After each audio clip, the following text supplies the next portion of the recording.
Saudara, masa kampanye Pilkada serentak sudah dimulai. Dua purnawirawan jenderal yang jadi cagup di Jawa Tengah juga sudah mulai belusukan. Jelang masa kampanye, survei pun sudah keluar dari Poltreking. Apakah embel-embel jenderal ini punya pengaruh besar untuk menggait suara pemilih? Saat ini sudah bersama kami dan kita akan bahas di pagi hari ini. Ada Direktur Eksekutif Poltreking Indonesia, sudah ada Mas Hanta Yuda. Selamat pagi, Mas Hanta. Selamat pagi, Adisti. Ya, kemudian juga ada tim sukses dari pasangan Ahmad Lutfi dan juga Taci Yassin. Sudah ada Mas Rizky Ansyari. Selamat pagi, Assalamualaikum Mas Rizky. Selamat pagi, Assalamualaikum warahmatullahi wabarakatuh. Waalaikumsalam warahmatullahi wabarakatuh. Kemudian juga ada juru bicara dari tim sukses Andika Perkasa dan Hendrar Prihadi. Sudah ada Mas Dito. Selamat pagi Mas Dito. Selamat pagi Mbak. Ya, bisa ini Mas Dito nama lengkapnya begitu untuk kita tampilkan.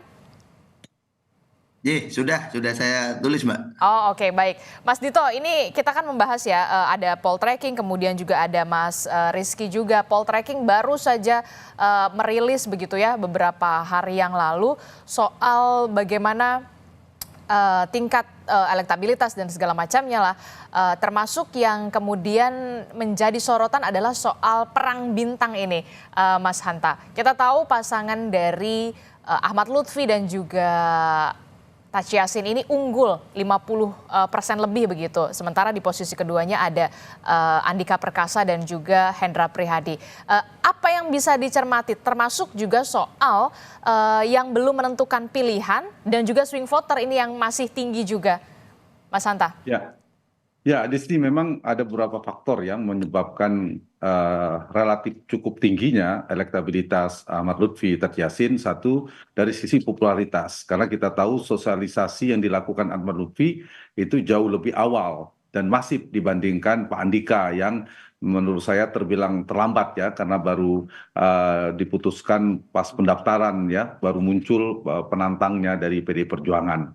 Nah itu membuat tingginya Pak Lutfi, saya kira dari sisi itu. Ditambah faktor yang kedua, kita tahu juga Taci Yassin adalah wakil gubernur incumbent, dia kontributif secara elektoral, memiliki popularitas. Tapi itu juga sebenarnya bisa diimbangi oleh sosok Mas Hendi yang juga wali kota Semarang 2 periode. Jadi bisa diimbangi. Nah yang ketiga, yang juga kontributif saya kira bisa dilihat dari sisi kombinasi pasangannya antara Ahmad Lutfi dan Taci Yassin ini nasionalis religius, yaitu menjadi keunggulan dibandingkan Andika. Terutama kalau kita cross tabulasi pemilih NU yang terasosiasi NU 75% itu mayoritas ke pasangan Lutfi Taci Yassin, itu juga menyumbang. Dan yang menarik memang ini diimbangi juga oleh Pak Andika, tadi ketua tim pemenangannya juga jelas NU-nya, cucu Gus Dur ya, untuk mengimbangi. Dari sisi Pak Ahmad Lutfi juga ingin mengimbangi sepertinya. Ketua tim pemenangan dan beberapa purnawirawan jenderal, terutama dari militer, dari Angkatan Darat juga cukup banyak. Jadi sangat ingin mengimbangi. Dan yang ketiga, satu lagi yang keempat, lihat dari cross tabulasi data kami, yaitu potensi mesin politiknya cukup besar, koalisi partainya didukung, dan itu linear semua selain PDI Perjuangan.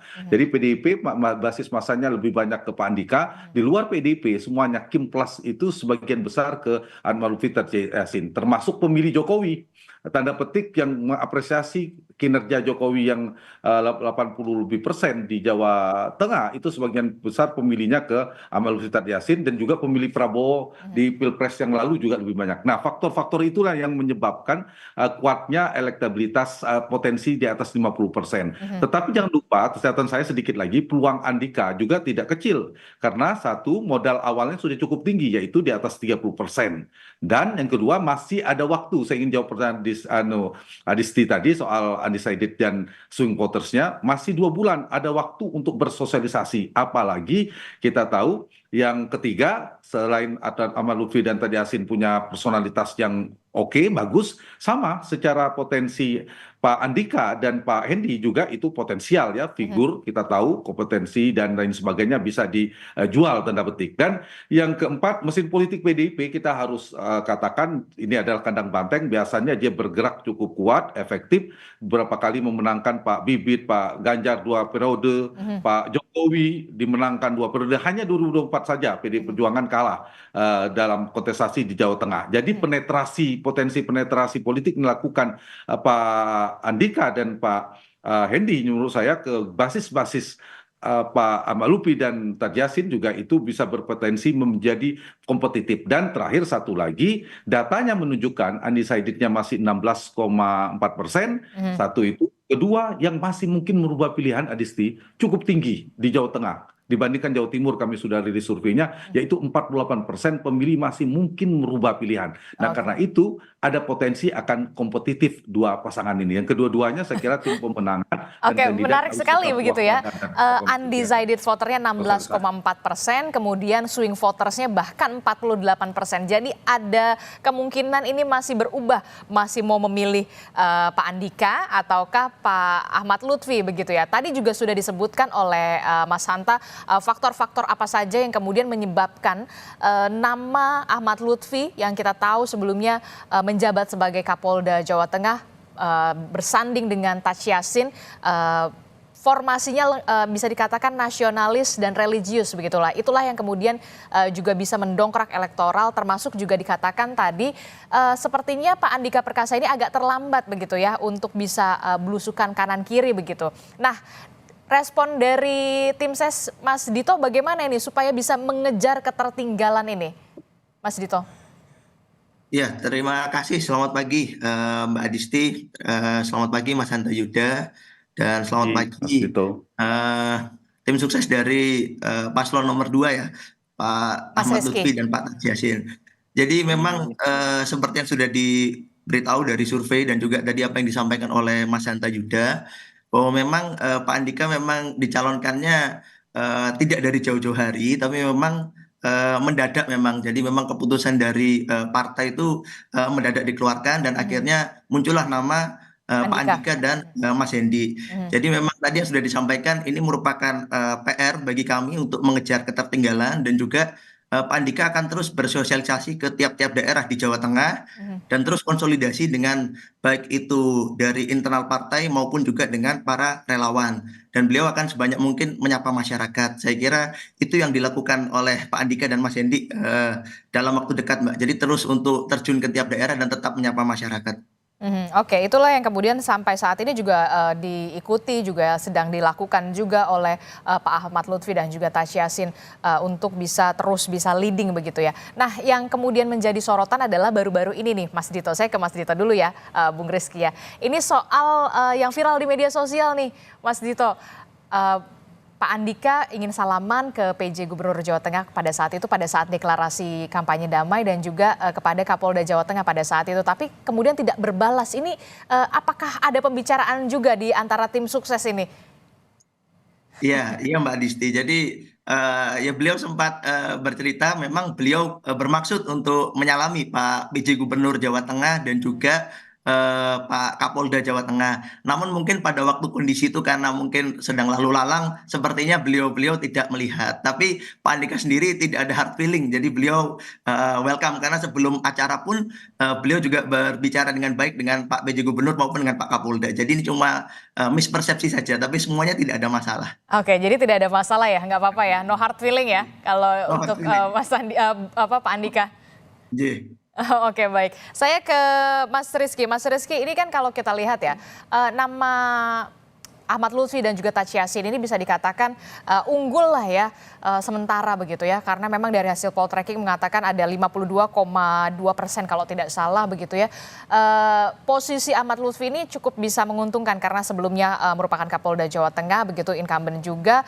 Tad Yassin, apa yang kemudian jangan sampai kita juga hanya adu perang bintang saja, tapi kita tunggu juga adu gagasannya. Nah, ini dia nih, adu gagasan yang kita tunggu juga soal kesejahteraan begitu ya, kemudian ekonomi, pendidikan, kesehatan. Apa sih yang kemudian menjadi konsen atau yang mau diperkenalkan program-program dari Ahmad Lutfi dan juga Tad Yassin ini? Oke, baik. Yang pertama sebenarnya kalau kita lihat kenapa Ahmad Lutfi dan Tad Yassin itu cenderung sudah unggul gitu.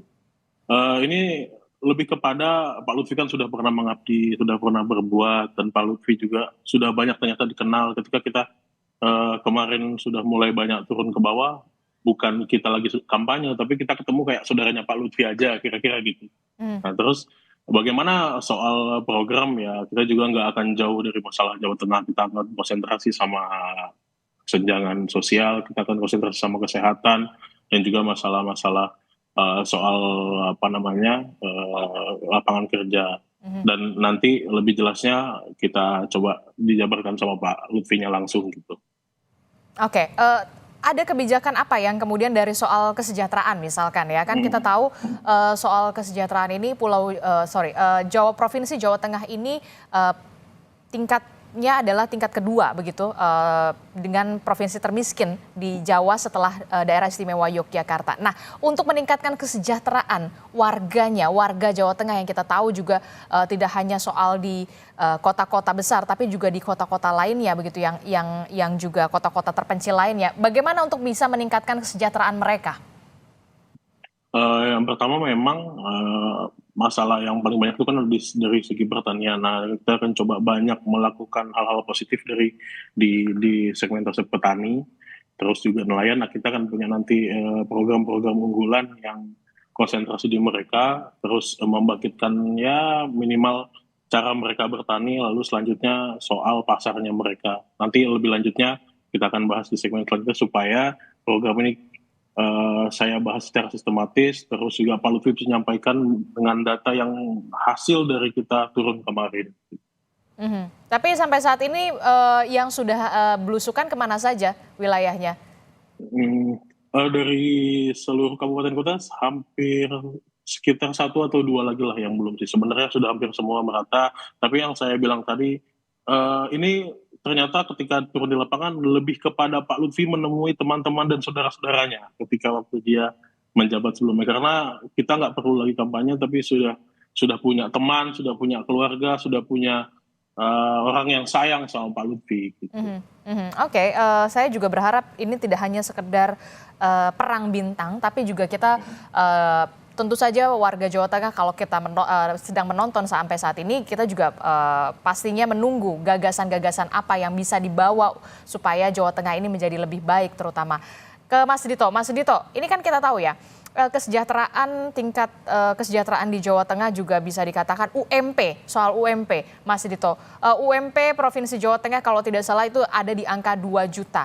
Bagaimana tim sukses dan juga pasangan Andika Perkasa dan juga Hendrar Prihadi untuk bisa meningkatkan kesejahteraan di Jawa Tengah? Ya, baik. Terima kasih Mbak Disti pertanyaannya.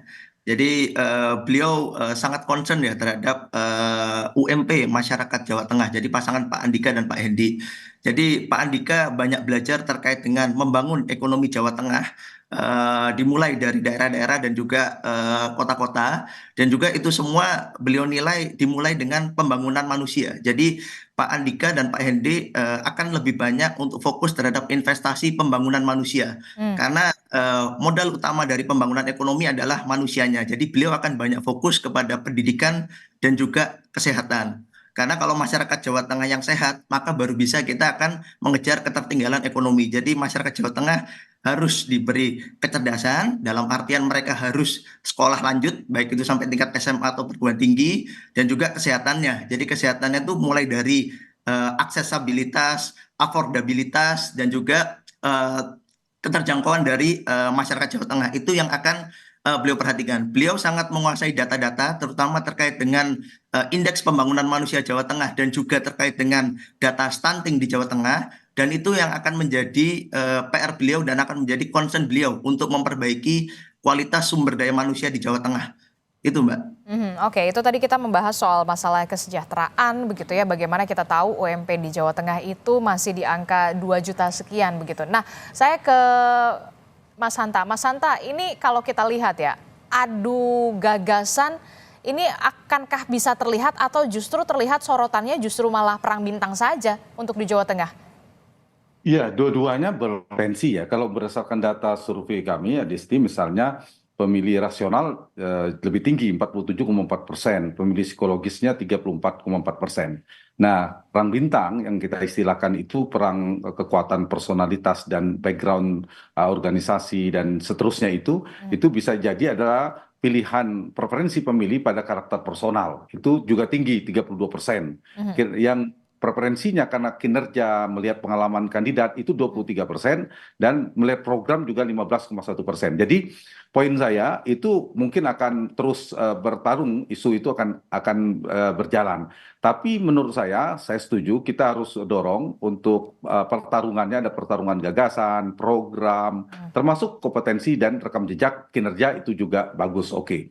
Nah, berdasarkan data ini maka sebenarnya memang ada beberapa tiga ya variabel atau tiga faktor yang akan menjadi dinamisator fluktuasi naik turunnya pertumbuhan atau turunnya elektabilitas. Yaitu nanti kita lihat bagaimana efektivitas kandidat dan tim pemenangan bersosialisasi dan berkampanye di waktu masa kampanye 2 bulan ini ya Disti. Itu akan terlihat, akan berpengaruh tentu turun naiknya. Mereka akan menyasar pemilih rasional, terus strateginya harus berdasarkan tadi yang dijual tanda petik gagasan, kinerja, dan seterusnya. Tapi masih ada pemilih psikologis yang tadi kita istilahkan perang bintang lebih pada personality. Yang kedua, setelah sosialisasi dan kampanye ya efektivitasnya seperti apa, kedua nanti akan juga berpengaruh sedikit atau banyak ya, yaitu performa debat. Nanti kan ada debat terbuka pasti. Nanti publik Jawa Tengah akan melihat apakah ada blunder politik, karena kalau debat ini naiknya dampak kenaikan belum tentu, tidak signifikan, tapi dampak turunnya berpotensi tinggi kalau ada blunder politik dalam debat itu. Jadi akan dilihat Anda melihat apakah nanti akan ada blunder politik, debat ini akan sengit karena kita tahu dua-duanya ini juga dulunya pernah di TNI dan juga Polri begitu. Ya, bisa jadi kalau kemudian ada yang keliru dan itu dikapitalisasi dan seterusnya berpotensi karena berdasarkan data, berdasarkan pengalaman itu bisa lebih cepat turun daripada naik kalau ternyata ada potensi blunder politik. Dan yang ketiga adalah program dan isu yang bergulir. Nah, tiba-tiba ada program yang meledak atau ada isu strategis yang meledak sehingga salah satu kandidat memiliki momentum politik untuk melejit, melenting elektabilitasnya, atau sebaliknya ada blunder politik yang menyebabkan terdegradasi elektabilitas, itu akan menjadi faktor naik turunnya elektabilitas di tengah tingginya swing voters tadi di mana 48%. Jadi faktor-faktor yang akan menaik turunkan elektabilitas ini saya kira akan menjadi perhatian dari kandidat dan kedua paslon. Termasuk juga nantinya dengan adanya gelaran debat ini juga bisa berdampak juga terhadap swing voter atau undecided voters untuk bisa memilih yang nomor 1 atau nomor 2 ini juga berpengaruh ya? Iya, memberikan dampak pengaruh. Tinggal diukur sejauh apa, pasti ada dampaknya karena saya katakan tadi sebagian besar pemilih masih menunggu 16,4% belum punya pilihan dan ada 48% masih mungkin berubah. Nah itu potensinya kecuali strong votersnya sudah 80% agak susah mau digoyang. Nah ini pemilih Jawa Tengah poin saya masih bisa digoyang oleh Pak Andika Hendi untuk mendapatkan undecided sekaligus untuk menggerus pemilih Pak Ahmad Lutfi dan Gus Yassin itu berpotensi. Sebaliknya Pak Ahmad Lutfi dan Gus Yassin juga berpotensi mempertebal jarak untuk meningkatkan elektabilitasnya. Jadi tergantung strategi di sisa 2 bulan ini sangat penting strategi dan efektivitas sosialisasi. Lalu bagaimana dengan kita tahu Jawa Tengah ini merupakan kandang banteng, lumbung suaranya PDI Perjuangan, tapi di satu sisi efek Jokowi juga masih sangat tinggi. Penjelasan Anda? Ya, ini menarik. Kandang banteng jadi begini istilahnya, Jawa Tengah ini adalah kandang banteng. Tapi di Pilpres kemarin, kita potretnya di Pilpres, pengembalanya ada 2, tergantung kedua. Ada kekuatan partai bernama PDI Perjuangan yang sangat kuat di Jawa Tengah, tidak bisa dikalahkan oleh partai lain, tapi ada rumah Jokowi. Jadi istilahnya kandang banteng dan rumah Jokowi. Rumah Jokowi, pengaruh Jokowi juga kuat, tingkat kepuasannya sangat tinggi dan itu terbukti pertarungannya di Pilpres kemarin. Kemungkinan ini akan berlanjut pengaruh-pengaruh itu. Nah, ini bagi PDI Perjuangan potensi sebenarnya bagi Pak Andika di mana seperti saya katakan mesin politiknya kuat, dipanaskan, bisa melakukan penetrasi di basis-basis di mana di data kami di misalnya berdasarkan keresidenan atau subkultur Pantura Barat, Pantura Timur, Keduraya dan Banyumas Raya itu kan dimenangkan sementara oleh Lutfi Yassin. Nah ini apakah mampu Andika dan Hendi melakukan penetrasi di 4 basis ini menjadi penting untuk kita lihat di 2 bulan terakhir. Nah subkultur yang lainnya, Semarang Raya dan Solo Raya, Semarang dan Solo Raya itu kompetitif, angkanya imbang itu Adisti, Oke, sehingga Semarang dan ini Solo bisa Raya menjadi ya berarti ya? pertarungan. Gimana? Semarang dan Solo Raya ini imbang bisa dikatakan ya? Semarang Raya dan Solo Raya itu imbang, pertarungannya cukup kuat. Karena itulah menurut saya Jawa Tengah ini menang satu, karena elektoral semua partai akan berkepentingan untuk pileg karena suaranya bersama Jawa Barat, Jawa Timur, dan Jawa Tengah itu paling kuat. Yang kedua, Jawa Tengah adalah eskalator politik pilpres.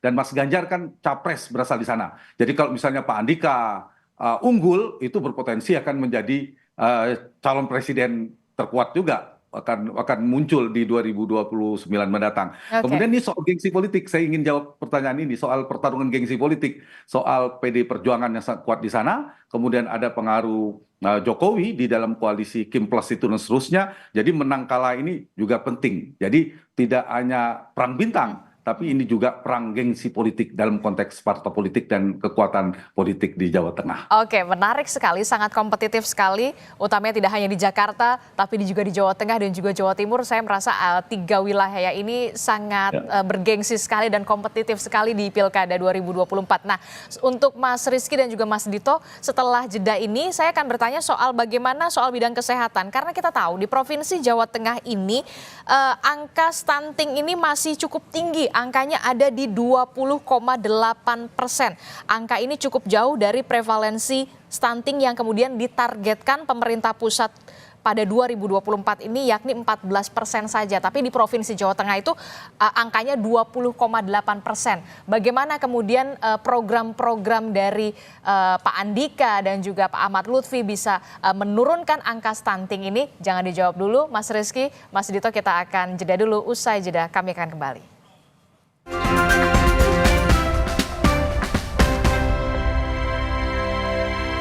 Terima kasih Anda masih bersama kami dalam Sapa Indonesia Pagi. Saudara, kita masih membahas soal bagaimana perang bintang yang dihadirkan atau tengah disorot di Pilkada Jawa Tengah atau Pilgub Jawa Tengah 2024 karena menghadirkan Ahmad Lutfi yang merupakan, kita tahu, pernah menjabat sebagai Kapolda Jawa Tengah, dan juga Andika Perkasa yang juga sempat menjabat menjadi Panglima TNI. Masih membahasnya dengan dua tim sukses dan juga ada dari Poltreking Mas Hanta Yuda.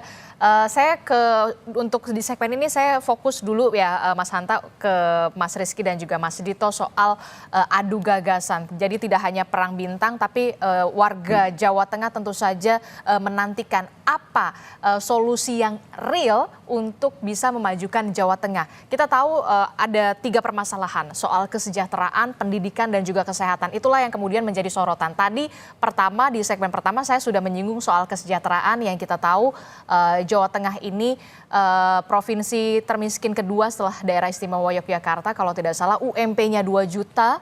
Di angka 2 juta. Nah, di segmen ini saya ingin fokus ke pendidikan dan kesehatan. Tadi sudah saya singgung soal kesehatan ini, angka stunting di Jawa Tengah ini ada di angka 20,8%. Padahal pemerintah pusat ini menargetkan hanya 14%. Ke Mas Dito dulu deh. Mas Dito, apa yang bisa ditawarkan oleh pasangan dari Andika Perkasa dan juga Hendrar Prihardi untuk bisa menurunkan angka stunting di Jawa Tengah? Karena ini bukan hanya sekedar angka, di sana ada nyawa, ada balita kita, ada anak-anak penerus bangsa. Baik, terima kasih Mbak Disti pertanyaannya. Ini merupakan program yang menjadi prioritas dari Pak Andika dan juga Mas Hendi. Seperti yang tadi sudah disebutkan bahwa memang kita masih menghadapi problem serius terkait dengan masalah stunting. Tidak cuma di Jawa Tengah, tapi juga di seluruh Indonesia.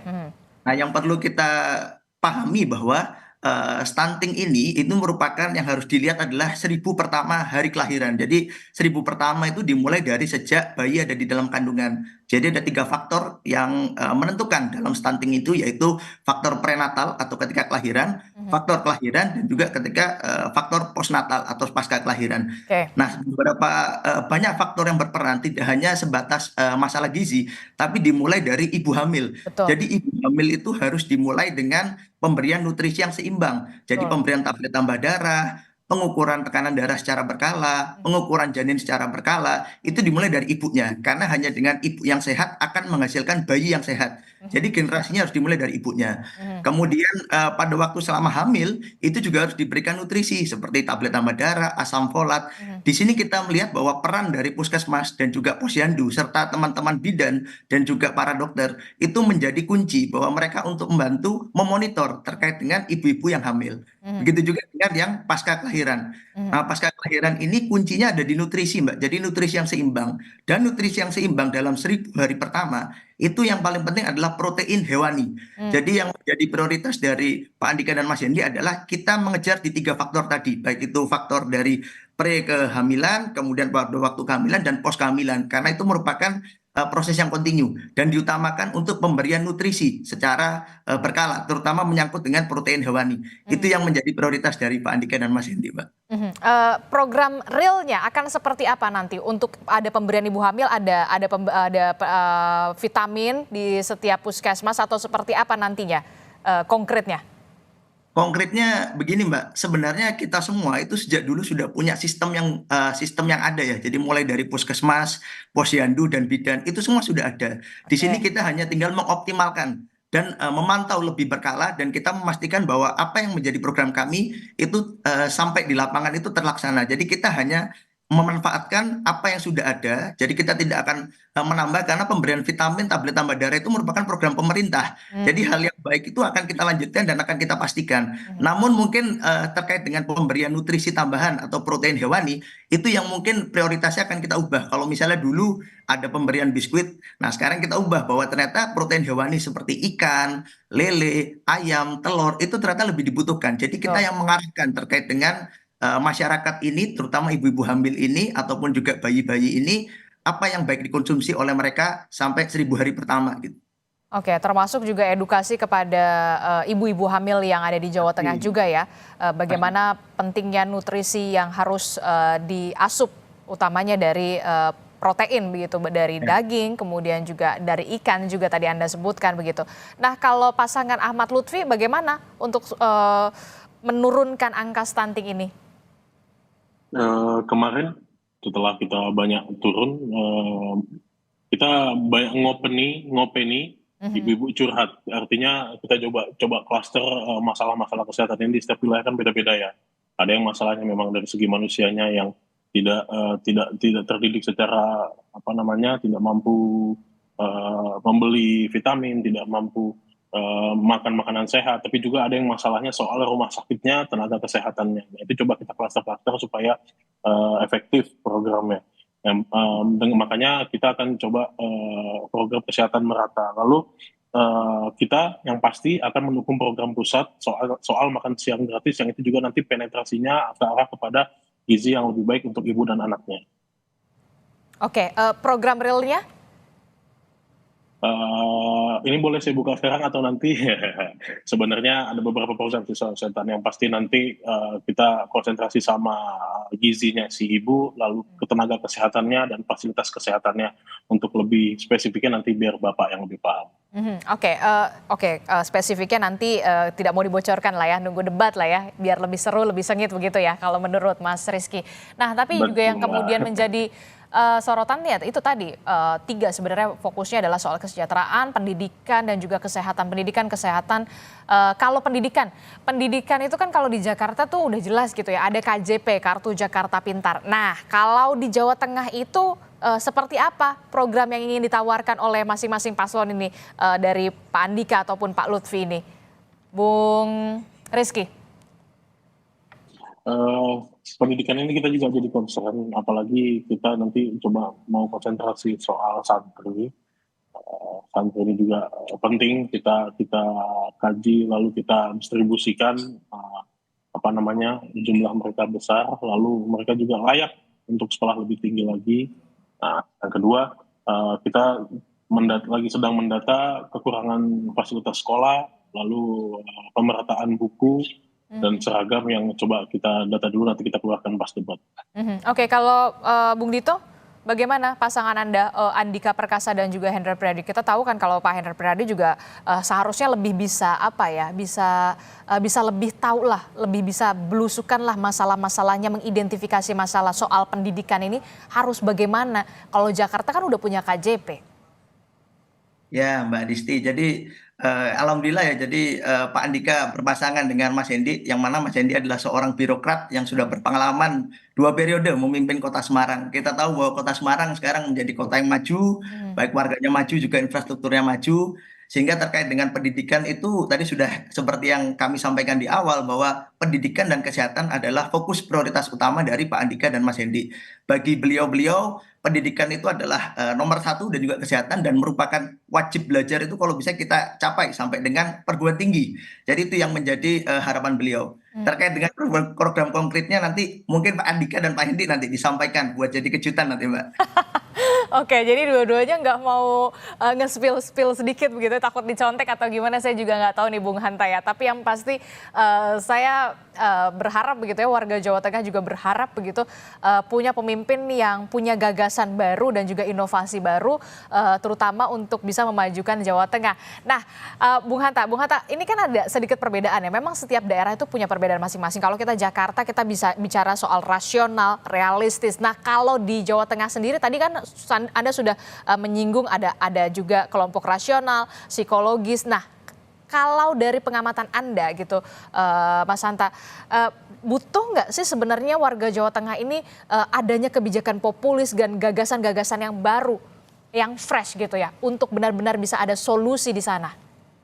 Iya, saya kira tetap ada, karena segmentasi pemilih yang rasional mempertimbangkan program yang ditawarkan dan rekam jejak tentunya, karena program yang ditawarkan ini nanti apakah ada program yang meledak dalam persepsi publik, dalam isu yang bergulir di 2 bulan terakhir. Kalau ternyata ada ledakan, tanda petik ya, isu terkait dengan program yang kemudian itu mempengaruhi pemilih, ya itu bisa. Tapi kalau programnya normatif, hanya perdebatan biasa, itu mungkin tidak terlalu memberikan dampak. Tapi saya kira menarik ya, tidak hanya kandidat ini, tim sesnya juga, Mas Dito dan Mas Rizky sudah dikupas, sudah dibedah dan sudah diuji oleh Adisti. Nah, jadi harus menguasai, apalagi kandidatnya. Dan kalau itu menjadi tontonan masyarakat, nanti pemilih akan melihat di debat, Adisti. Ada pemilih rasional, dia akan melihat programnya apa ya, rasional atau tidak, ini masuk akal atau tidak, logis atau tidak. Tapi pemilih psikologis yang dilihat bukan substansinya, tapi bagaimana public speakingnya, bagaimana kemampuan komunikasinya, apakah ada gimmick-gimmick politik, itu tidak bisa dihindari. Pasti itu ada pemilih-pemilih psikologis yang preferensinya lebih ke sana. Tapi kalau pemilih rasional, seperti saya katakan tadi, melihat bagaimana gagasannya, penguasaan masalahnya, dan lain sebagainya. Yang kedua, Adisti, ini yang menarik di Jawa Tengah, sulit untuk saling serang. Biasanya yang diserang itu kan incumbent yang diserang. Nah, kalau ini adu gagasan betulan. Nah, kalau mau diserang incumbent, keduanya agak sulit. Kenapa? Karena dari sisi Pak Ahmad Lutfi dan Gus Yassin, Gus Yassin ada wakil gubernur incumbent. Jadi nggak mungkin menyerang diri sendiri. Kalau kemudian Pak Lutfi menyerang pemerintahan Mas Ganjar, gimana? Di sana wagubnya kan wakilnya sekarang. Begitu juga pasangannya Pak Andika dan Pak Hendi itu ingin menyerang kinerja pemerintahan Jawa Tengah sebelumnya, juga di situ Mas Ganjar. Mas Ganjar juga didukung oleh PD Perjuangan. Jadi agak sulit untuk menyerang kinerja pemerintahan sebelumnya, yang mereka mungkin bisa ditempurkan, yang ditandingkan betul soal soal program gagasannya ke depan, bagaimana dan seterusnya. Dan saya kira menarik ya tadi isu kesejahteraan. Berdasarkan survei juga demikian, Adisti, yaitu kesejahteraan, pendidikan, kesehatan, dan lapangan pekerjaan. Itu adalah isu-isu sentral, dan itu isu paling laku sebenarnya. Kalau kita tanya apa yang menjadi isu paling penting, persoalan masalah yang dianggap paling utama, paling penting bagi masyarakat Jawa Tengah, yaitu ranking tertingginya stabilitas harga kebutuhan pokok. Nah, itu terkait kesejahteraan, kemudian lapangan pekerjaan, serta pendidikan dan kesehatan. Jadi masih ada ruang 2 bulan ini untuk bertarung gagasan dan tarung visi misi dan program. Nah, terakhir Mas Hanta, kalau di Jawa Tengah sendiri ini lebih dominan adu gagasan kah, atau kemudian justru sosok atau figur yang kemudian lebih dominan?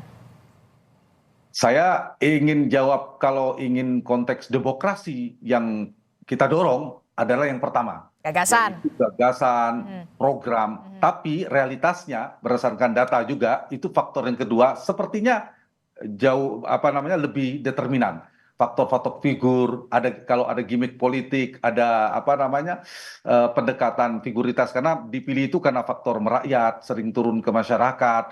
Faktor-faktor figur ini menurut saya di pertarungan pilkada seperti ini faktor figur biasanya lebih kuat ketimbang yang kedua. Oke, Yaitu jadi soal program dan gagasan yang ditawarkan. Tapi kita harus dorong yang ditarungkan adalah program dan gagasan. Itu lebih kelas, lebih berkelas demokrasi kita. Harus didorong seperti bukan debat ini dialog pagi hari ini gitu. Oke, ternyata mau suka atau tidak suka, ternyata faktor figur lah yang cenderung lebih dominan ya kalau di Jawa Tengah begitu. Alangkah lengkapnya ketika figur itu punya gagasan, adu program yang bisa-bisa punya solusi yang real untuk warga Jawa Tengah. Utamanya tadi yang disebutkan soal pendidikan, kesehatan, kesejahteraan, termasuk juga soal lapangan pekerjaan. Oke, masih punya waktu di masa kampanye ini pasangan dari Ahmad Lutfi dan juga Taci Yassin, kemudian juga ada Pak Andika, serta juga ada Hendrar Prihadi yang kita tahu juga pernah menduduki Semarang lah ibaratnya gitu ya, sudah ngopeni begitu. Kita tunggu bagaimana gagasan-gagasan mereka nanti di debat, dan termasuk juga masa kampanye ini jadi ajang kedua paslon ini untuk bisa memperkenalkan program-program mereka di Jawa Tengah. Terima kasih sudah bergabung bersama kami Mas Hanta Yuda dari Poltreking, kemudian ada Mas Rizky dan juga Mas Dito. Terima kasih untuk waktunya. Assalamualaikum, selamat pagi, sehat selalu Bapak-Bapak.